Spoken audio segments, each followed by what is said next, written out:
Hi, my name's Megan. And my name's Sky, and today we're going to show you how to create your own composting bin. We're just going to go through a brief overview of the steps, but if you would like to find more information on how to compost, please visit our website by following the link below. Okay, first things first, you're going to need all your supplies. First, you will need a container. Containers should be plastic or ceramic, and you will need 2 lids for the top and bottom, one with ventilation. You will also need food scraps. You can compost almost all your food scraps except for dairy products, meat, or bones. Next, you will need paper. You can use newspaper, old bills, and really anything that isn't coated. Next, you'll need water. This will be used for soaking the paper before you add it into your bin. Next, you will need soil. This will act as one of the layers for your bin. Finally, you're going to need worms. Red wigglers are the ones to use. Now let's get started. So first, you're going to place one of your lids under the box. This will catch anything that falls through the bottom holes. Then save the lid with the holes for later. This will go on top. Next, you prepare your paper. You want to cut your paper into 1-inch strips, but we did that earlier, so we have our paper here. Next, you will soak the paper strips in your bowl of water. Make sure to wring out the paper so it's moist but not dripping.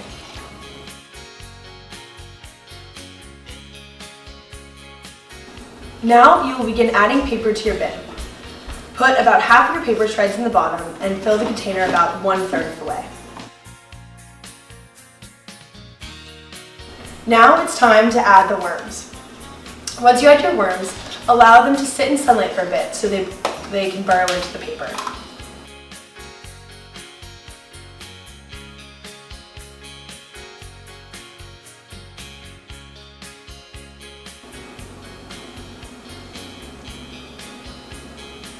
Now it's time to add your food scraps. Add the remaining paper scraps on top and mix the food scraps in with the paper.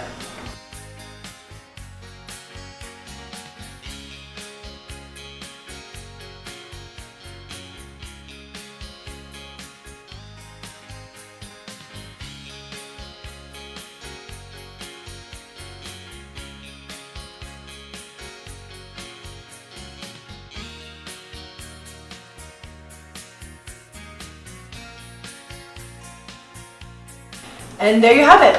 Your bin is done, and now you need to find it a home. Where you decide to put your bin will depend on your apartment layout, but just make sure you find a cool place with not a lot of light. Last but not least, your final step is to keep it going. Continue to add scraps until you have more soil than scraps.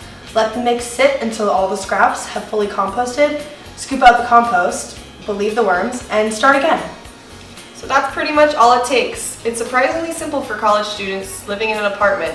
But don't just take our word for it. Here's our student named Trey at UF who composts in his apartment.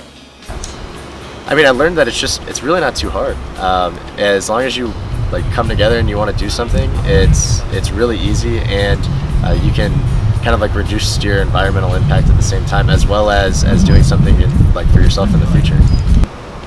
Have you found it hard to maintain as a student? Absolutely not. It's not a big thing. Anytime we'll go through once a week and we'll kind of clean out anything that's gone bad or rotten or stuff that we won't eat, and so it's very, very easy.